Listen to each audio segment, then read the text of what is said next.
الحمد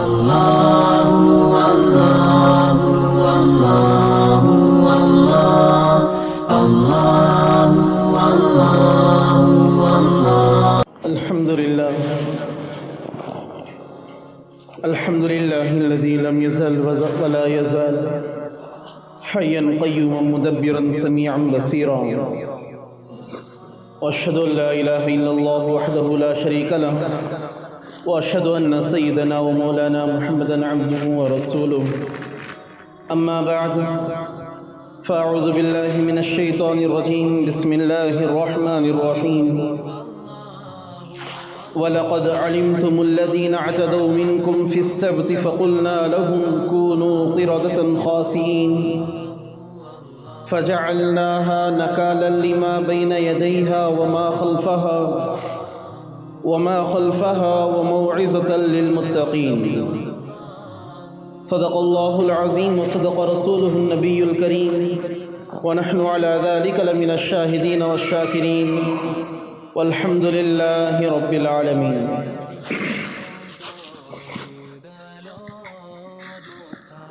محترم بزرگوں، معزز دوستوں،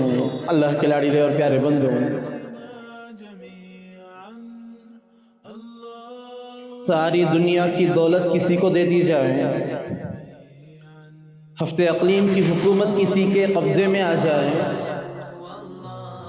اس کی دنیا کی دولت ایک طرف، اور اگر کسی کو قرآن کی تعلیم دے دی جائے، وہ قرآن کے علوم و فنون پر ماہر ہو جائے، قرآن کو سمجھنے کی، اس کو جاننے کی اللہ رب العزت اسے توفیق دے دے، ساری دنیا کی دولت ایک طرف ہے اور یہ حقیقی دولت ایک طرف ہے. اللہ تعالیٰ نے بھیجا ہمیں اسی کے لیے ہے تاکہ ہم قرآن کو پڑھیں، جانیں، اس کے مطابق عمل کریں. مگر دنیا کے اندر انسان ایسا کھو چکا ہے، غفلت کا پردہ سر پر، آنکھوں پر ایسا ڈال دیا گیا ہے کہ حقیقی دولت اور اللہ تعالیٰ کی حقیقی نعمت انسان کو نظر نہیں آ رہی ہے. اللہ تعالیٰ نے نماز پڑھنے کی توفیق دے دی، بہت عظیم دولت ہے. آپ ساری دنیا خرچ کر دیں، ایک نماز کا ثواب آپ حاصل نہیں کر سکتے. یہ وقت گزر گیا تو جو جماعت سے نماز پڑھی گئی ہے، اگر کوئی شخص تنہا نماز پڑھ رہا ہے، اسے وہ ثواب ہرگز نہیں مل سکتا، وہ چاہے کتنے بھی خوش و خضوع سے پڑھ لے، جماعت کے ثواب سے وہ خالی ہی رہے گا. وقت نکل گیا، بعد میں قضا پڑھ رہے ہیں، تو جو وقت کے اندر پڑھنے کا ثواب ہے، قضا پڑھنے پر وہ ثواب ہرگز نہیں مل سکتا. قرآن کی دولت بڑی عظیم دولت، اللہ رب العزت نے ہم تمام کو بیٹھنے کی، جڑنے کی اور قرآن کے تفسیر کو سننے کی اللہ تعالیٰ ہمیں توفیق دے دی. بہت بڑی عظیم دولت ہے، ہم اس کا اندازہ نہیں لگا سکتے. اللہ فرماتے ہیں کہ اللہ رب العزت جس کے ساتھ بھلائی کا ارادہ فرماتے ہیں، اسے اللہ تعالیٰ دین کی سمجھ عطا فرماتے ہیں. اور پھر قرآن کی سمجھ ہم حاصل کریں، اس سے بڑی اور کیا خیر ہو سکتی ہے. اللہ تعالیٰ ہمیں ہمیشہ اسی مجلسوں میں بیٹھنے کی توفیق عطا فرمائے.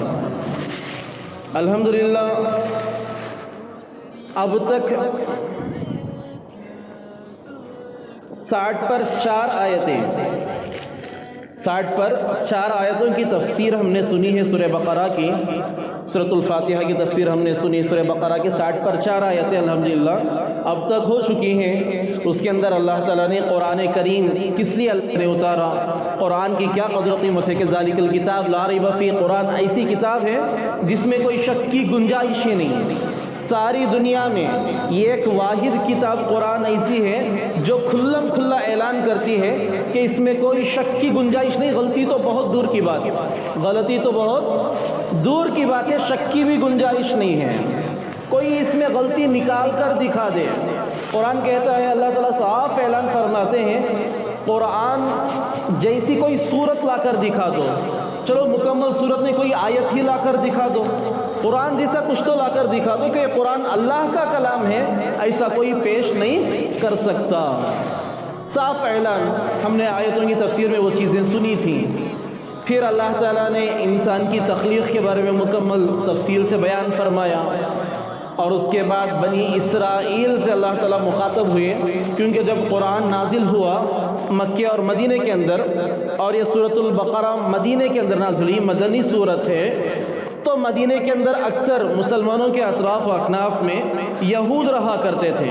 یہودی حضرات، اور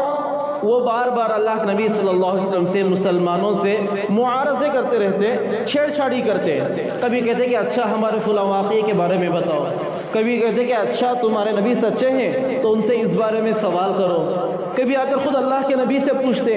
کہ تورات کے اندر کیا کیا چیزیں نازل ہوئی تھیں، خصوصی کیا چیزیں تھیں، بینات کیا چیزیں تھیں، قواعد کبریٰ کیا تھے، اس طریقے کے ان کے سوال ہوا کرتے تھے۔ لہٰذا اس صورت کے اندر اللہ تعالیٰ اکثر طور پر یہودیوں سے، بنی اسرائیل سے مخاطب ہیں، ان کے واقعات بھی بہت کچھ ہم نے سنے۔ آج جو خصوصی واقعے کی طرف اللہ رب العزت اشارہ فرما رہے ہیں، 2 آیتیں خطبے کے اندر پڑھی گئی، ان 2 آیتوں کا پس منظر، اس کا شان نزول کیا ہے وہ سن لیں۔ ان آیتوں میں اللہ رب العزت ان یہودیوں سے مخاطب ہو کر آ رہے ہیں کہ نبی جی ان یہودیوں سے آپ کہہ دیں، ان یہودیوں سے پوچھ لیں آپ کہ ان کے جو باپ دادا تھے ان کے ساتھ ایک واقعہ پیش آیا تھا۔ وہ واقعہ کیا تھا؟ حضرت داؤد علیہ السلام کے زمانے میں ایک قبیلہ تھا بنی اسرائیل کا جو سمندر کے کنارے رہا کرتا تھا، سمندری جگہ تھی، ساحل سمندر پر لوگ تھے، تو ظاہر سی بات ہے کہ جو سمندر کے ساحل میں ہوں گے ان حضرات کا گزارا، ان حضرات کا یہ کاروبار، ان حضرات کی تجارت وغیرہ اکثر مچھلی یا سمندری چیزوں پر ہی ہوتی ہے، لہٰذا وہ حضرات مچھلی شکار کرتے تھے، مچھلی پکڑتے تھے، اسی کو کھاتے پیتے اور اسی کی تجارت کرتے، کاروبار کرتے، اسی سے اپنا رہن سہن گزارا چلتا تھا۔ اللہ رب العزت نے بنی اسرائیل پر یہ حکم جاری فرمایا کہ دوسرے دنوں میں، ہفتے کے جو دوسرے دن ہیں ان دنوں میں تجارت کریں، خرید و فروخت کریں، مچھلیوں کا شکار کریں، اپنے کاروبار کام کاج مکمل کرتے رہیں، مگر ہفتے کے دن، یوم السبت عربی میں کہتے ہیں ہفتے کے دن کو، ہفتے کے دن وہ کاروبار نہیں کریں گے، کام کاج نہیں کریں گے، مچھلی کا شکار نہیں کریں گے، بلکہ اللہ تعالیٰ نے انہیں حکم دیا کہ ہفتے کا دن خصوصی طور پر عبادت کرنا ہے۔ جیسے ہم لوگوں کے لیے جمعے کا دن خاص عبادت کے لیے ہم سمجھتے ہیں کہ جمعے کے دن نہانا دھونا، صبح سے لے کر شام تک عبادت میں انسان لگا رہتا ہے، فجر کو اٹھ کر جمعے کی تیاری میں انسان لگتا ہے، جمعے کی بڑی عبادت ہے، پھر اس کے بعد عصر تک ذکر و اذکار میں، تلاوت میں، نمازوں میں ہم لگے رہتے ہیں۔ اس طریقے سے انہیں حکم تھا کہ ہفتے کے دن خصوصی عبادت کرنی ہے، دوسرے کام کاج نہیں کرنا، شکار وغیرہ نہیں کرنا۔ اللہ تعالیٰ نے حکم دیا اور اللہ تعالیٰ نے بڑی سختی کے ساتھ کہا کہ شکار ہرگز نہیں کریں گے۔ شکار کی طرف اللہ تعالیٰ نے خصوصی طور پر کہا کہ مچھلیوں کا شکار نہیں کرنا ہے، مچھلیوں کو نہیں پکڑنا ہے خصوصی طور پر، اور باقی دوسرے کام کاج بھی نہیں کرنے ہیں۔ اور بنی اسرائیل کے واقعات جیسے ہم نے سنے ہیں، بنی اسرائیل کی عادت ہے اللہ تعالیٰ کچھ کہیں گے تو اس میں سے کچھ نہ کچھ ہیلا نکالتے ہیں، کچھ نہ کچھ بہانے ڈھونڈتے ہیں، اللہ تعالیٰ کے احکامات میں کہیں نہ کہیں اللہ تعالیٰ سے معارضے کرتے ہیں، شک کرتے ہیں، چھیڑ چھاڑ کرنا، اللہ تعالیٰ کے احکامات کو نظر انداز کرنا بنی اسرائیل کی فطرت میں تھا، ان کی گھٹی میں پڑا ہوا تھا۔ بہت واقعات ہم نے سنے کہ اللہ تعالیٰ نے آسمان ان کے اوپر معلق کر دیا تھا، توریت اللہ تعالیٰ سے پہلے مطالبہ کیا کہ ہمیں کتاب دی جائے، کچھ احکامات، کتاب دی تو انہوں نے یہ موسیٰ علیہ السلام سے بحث کی کہ یہ کتاب اللہ نے دی ہے، کیا تمہارے پاس ثبوت ہے؟ پھر اللہ تعالیٰ نے کچھ لوگوں کو بلایا، اللہ تعالیٰ کی آواز سنی، تب بھی انکار کیا، پھر اللہ نے پہاڑ معلق کر دیا ان کے اوپر کہ اگر نہیں مانیں گے تو پہاڑ ڈال دیا جائے گا، تب جا کر وہ لوگ مانے۔ اللہ تعالیٰ کے ہر حکم پر چھیڑ چھاڑی کرنا ان کی فطرت میں تھا۔ اب اللہ تعالیٰ نے انہیں حکم دیا کہ ہفتے کے دن شکار نہیں کرنا ہے، اب ان کی عادت کی تھی کار کرنے کی، اللہ تعالیٰ نے حرام کر رکھا تھا اس دن شکار کرنا، کام کاج کرنا۔ انہوں نے ایک بہانہ ڈھونڈا، ہیلا کیا بنایا کہ جمعے کی رات میں وہ لوگ سمندر کے اندر جال ڈال دیتے ہیں، یا مچھلیاں جو آتی ہفتے کے دن ان مچھلیوں کے دم کو رسی بند کر اس رسی کو زمین میں باندھ کر رکھ دیتے ہیں کسی میخ سے، کسی لکڑی وغیرہ سے، اور پھر ہفتے کا دن گزر جاتا تو رات میں ان مچھلیوں کو پکڑ کر شکار کرتے اور پھر اس کو کھاتے پیتے، فروخت وغیرہ کرتے، بازار میں لے جاتے۔ اور یہ بھی ہیلا کرنے لگے کہ مچھلیاں، اللہ تعالیٰ نے ایک یہ آزمائش کی ان کے ساتھ کہ ہفتے کے دن اللہ تعالیٰ مچھلیوں کو حکم دیتے کہ مچھلیاں سمندر کے کنارے میں آتی اور اپنا منہ نکال نکال کر وہاں پر گویا کہ انہیں دکھ رہے تھے کہ مچھلیاں بہت زیادہ آئی ہیں۔ خصوصی طور پر ہفتے کے دن اللہ تعالیٰ مچھلیوں کی وہاں پر بھرمار لگا دیتے اور پھر ان کی آزمائش ہوتی کہ وہ اللہ تعالیٰ کے حکم پر باقی رہتے ہیں یا نہیں، اللہ تعالیٰ کے حکم کو ٹھکرا کر، انکار کر کر اللہ تعالیٰ کے حرام کردہ چیز کے خلاف جا کر وہ شکار کرتے ہیں۔ تو انہوں نے بہانے ڈھونڈے، جال ڈال دیتے تھے یا وہاں پر گڑھا بنا دیتے، گڑھا کھود دیتے، مچھلیاں وہاں پر آ کر پھنس جاتی، ہفتے کا دن گزر جاتا، اتوار کے دن ان مچھلیوں کو اٹھا لیتے۔ اس طریقے سے وہ دھیرے دھیرے الگ الگ ہیلے بنانے لگے۔ کچھ دن چلتا رہا چلتا رہا چلتا رہا، عادت ایسی بن گئی کہ کچھ دن کے بعد وہ کھلم کھلا ہفتے کے دن شکار بھی کرنے لگے، مچھلیاں پکڑنے لگے۔ اللہ تعالیٰ کے حکم کی مکمل طور پر خلاف ورزی ہوتی گئی۔ تب اللہ تعالیٰ نے ان پر پکڑ فرمائی، ان پر اللہ تعالیٰ نے عذاب نازل فرمایا۔ اس عذاب نازل فرمانے سے پہلے یہ ہوا کہ ان کے درمیان کچھ لوگ تھے جو نیک لوگ تھے، انہوں نے انہیں روکا کہ اللہ تعالیٰ کا حکم ہے، اللہ تعالیٰ نے منع فرمایا ہے، تم اللہ تعالیٰ کے حکم کی خلاف ورزی نہ کرو، یہ اللہ تعالیٰ کے حکم کے خلاف جانا ہے اور اس پر اللہ تعالیٰ بڑا سخت عذاب نازل کریں گے، بہت اللہ تعالیٰ پکڑ فرمائیں گے، سخت عذاب نازل ہوگا، لہذا اس گناہ سے رک جاؤ۔ جب وہ لوگ نہیں رکے تو قرآن مجید میں اللہ تعالیٰ فرماتے ہیں، تفسیر میں علماء نے لکھا ہے کہ جو لوگ سمجھانے والے تھے، روکنے والے تھے، ان لوگوں نے ان سے ملنا جلنا چھوڑ دیا، تعلقات قطع کر لیے اور اس گاؤں کے اندر ایک دیوار بنا دی۔ جو نیک لوگ تھے، علماء، متقی، اولیاء اللہ تھے اس قبیلے کے، وہ لوگ اس دیوار کے پیچھے چلے گئے اور کہنے لگے کہ تم لوگ اللہ کے نافرمان ہو، ہم تمہارے ساتھ نہیں رہیں گے، کیونکہ اللہ کا اگر عذاب آئے گا تو ہمیں بھی اس میں شامل ہونا پڑے گا، ہم تم سے الگ ہی ہو جاتے ہیں۔ اب ان لوگوں کی نافرمانی چلتی رہی۔ ایک دن دیکھا ان نیک لوگوں نے کہ ان گنہگار لوگوں کی آواز نہیں آ رہی ہے، ان گنہگار لوگوں کی آواز نہیں آ رہی ہے، سارے سناٹا چھایا ہوا ہے۔ تو یہ لوگ پریشان ہو گئے، بھی کیا ہو گیا؟ اب دیوار باندھ کر جب دیکھتے ہیں، دیوار پر چڑھ کر، تو کیا دیکھتے ہیں کہ اللہ تعالیٰ نے ان پر عذاب نازل فرمایا، اور وہ عذاب یہ تھا کہ اللہ تعالیٰ نے ان کی نافرمانی کی وجہ سے ان کے چہروں کو اللہ تعالیٰ نے مسخ کر دیا، بدل دیا، بندروں اور خنزیروں کے چہرے بن گئے۔ سوچ کر دیکھیں کہ ہمارے ساتھ اٹھنے بیٹھنے والے لوگ ہیں، اللہ تعالیٰ کی نافرمانی کی وجہ سے اللہ تعالیٰ نے انہیں خنزیروں کے چہروں میں بدل دیا، بندروں کے چہروں میں بدل دیا۔ بس وہ بات نہیں کر سکتے تھے، چہرہ بندروں کا بن گیا تھا، دمیں نکل گئی تھی، باقی سارے اعتبار سے وہ اپنے کو پہچانتے تھے۔ پھر انہیں نیک لوگ دوڑے ہوئے ان کے پاس آئے اور انہوں نے کہا کہ کیا ہم نے تمہیں نہیں روکا تھا کہ نافرمانی نہ کرو، اللہ تعالیٰ کے حکم کی خلاف ورزی نہ کرو، مگر تم لوگ تو حد سے تجاوز کرتے رہے۔ وہ لوگ سنتے تھے اور سر ہاں میں ہلاتے تھے اور روتے تھے۔ بولنے کے لیے اللہ تعالیٰ نے زبان بھی ان سے چھین لی تھی۔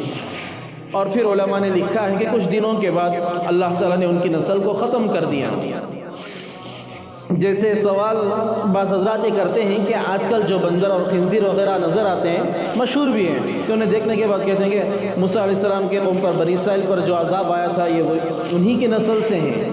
حدیث میں اللہ کے نبی صلی اللہ علیہ وسلم نے، بخاری کی حدیث ہے، صاف طور پر انکار فرمایا ہے کہ اللہ تعالیٰ جب کسی قوم پر ایسے عذابات لاتے ہیں کہ ان کے چہرے مسخ کر دیتے ہیں، انہیں بدل دیتے ہیں، اللہ تعالیٰ اس نسل کو ختم کر دیتے ہیں۔ اس سے پہلے بھی بندر موجود تھے، اس سے پہلے بھی خنزیر موجود تھے۔ اللہ تعالیٰ نے جب سارے جانوروں کو، مخلوق کو پیدا فرمایا تھا 6 دن میں، جیسے کہ ہم نے پڑھا تھا آیتوں میں، تفسیر میں سنا تھا ہم نے، 6 دن کے اندر اللہ تعالیٰ نے مخلوقات پیدا فرمائی، اسی دن اللہ تعالیٰ نے بندروں اور خنزیروں کو بھی پیدا کیا تھا۔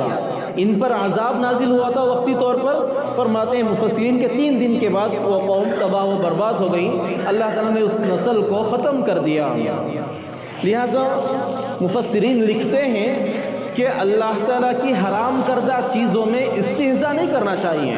مذاق نہیں کرنا چاہیے۔ اللہ تعالیٰ نے حرام کر دیا تو حرام، اس میں ہیلے نکالنا، بہانے ڈھونڈنا، اس کے اندر کوئی نہ کوئی راستہ ایسا نکالنا کہ کام بن جائے حرام کردہ چیزوں میں، یہ اللہ تعالیٰ کو غصہ دلانے والی چیز ہے۔ کہ اللہ تعالیٰ صاف طور پر ایک چیز سے انکار کر رہے ہیں، پھر ہم اس میں بہانے ڈھونڈ کر، کوئی ہیلا ڈھونڈ کر ہم اس کام کو کرنے لگے، یہ اللہ تعالیٰ کو بہت ناراض کرتا ہے۔ لہٰذا ایسی چیزوں سے رکنا چاہیے، پرہیز کرنا چاہیے۔ اب ان آیتوں کا ترجمہ سن لیں۔ اللہ تعالیٰ فرماتے ہیں وَلَقَدْ عَلِمْتُمْ، اور یقیناً تم لوگ خوب جانتے ہو، الَّذِينَ اعْتَدَوْا مِنْكُمْ فِي السَّبْتِ، ان لوگوں کو جنہوں نے تم میں سے ہفتے کے دن کے حکم کے بارے میں حکم عدولی کی حد سے تجاوز کر گئے۔ فَقُلْنَا لَهُمْ، تو ہم نے ان سے کہا كُونُوا قِرَدَةً خَاسِئِينَ، کہ تم ذلیل بندر بن جاؤ۔ فَجَعَلْنَاهَا نَكَالًا لِمَا بَيْنَ يَدَيْهَا وَمَا خَلْفَهَا، پھر ہم نے بنا دیا اس واقعے کو نکالن، اللہ تعالیٰ فرماتے ہیں کہ نمونہ عبرت بنا دیا، لما بین یدیہا، ان لوگوں کے لیے جو اس وقت موجود تھے، وما خلفہا، اور جو ان کے بعد آنے والے ہیں ان کے لیے، وموعظۃ للمتقین، اور متقی پرہیزگاروں کے لیے نصیحت آموز بنا دیا، کہ اس وقت جو لوگ تھے ان کے اس واقعے کو دیکھ کر وہ لوگ جو نافرمان تھے اس وقت، ان لوگوں کے لیے ایک عبرت بن گیا کہ اگر اللہ کی نافرمانی کریں گے تو ایسے عذاب نازل ہوں گے۔ اور بعد میں آنے والوں کے لیے تمام یہودی، ان کے باپ دادا انہیں سناتے آتے تھے کہ نافرمان یہ قوم تھی کہ اللہ کی نافرمانی کی وجہ سے ان پر سورج بدل دینے کا عذاب نازل ہوا اور پھر وہ قوم تباہ و برباد ہو گئی۔ اور جو اس وقت کے متقین نیک لوگ تھے ان کے لیے گویا نصیحت تھی کہ اللہ تعالیٰ کے عذاب سے اگر بچنا ہے تو اللہ تعالیٰ کی اطاعت و فرما برداری میں زندگی گزارنی ہے۔ ان دو آیتوں کے اندر اللہ تعالیٰ نے مختصر طور پر ذکر کیا ہے، انشاءاللہ اس کا تفصیلی واقعہ، اس کے بارے میں اور تفصیلات ہیں سورہ اعراف کے اندر، انشاءاللہ وہ چیزیں آئیں گی۔ اللہ تعالیٰ سے دعا کہ اللہ تعالیٰ ہم تمام کو صحیح سنی باتوں کو سمجھ کر اس پر عمل کرنے کی توفیق عطا فرمائے۔ آمین، وآخر دعوانا الحمدللہ رب العالمین۔